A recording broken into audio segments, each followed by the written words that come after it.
JD Camp 26 here to do tips and fears and hobbies. And this is going to be a real super quick tip. And I'll show you something here. Okay. You want to assemble your chair?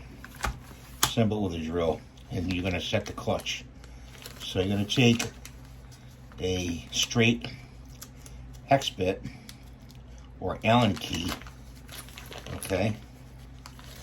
And you're going to put it into your drill.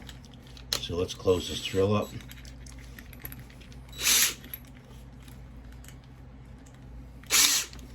Okay, and there's your Allen key.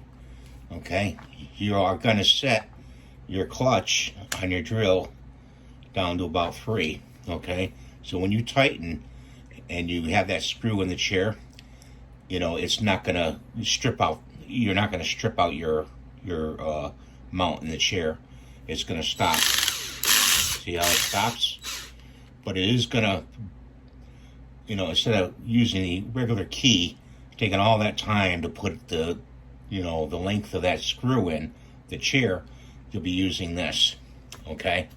And then the clutch will engage when it's down. When you get down to that about this much, you can use your Allen key, okay? So that's why I want to show you, because you want to speed up, you know, fixing your chair, okay?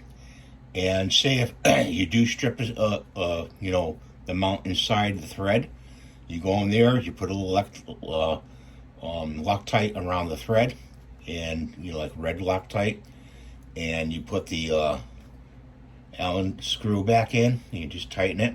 It'll be fine afterwards. But make sure you set your clutch, you know, like way down, you know, even 2, you know, just go slow. And you don't have to do all this with the Allen key, you know, when you put your chair together. Okay, so I want to show you that, and I hope you're having a good day. Thanks for watching. See me in my next video, and for tips and repairs and hobbies. And we'll see you now. Thank you. Bye.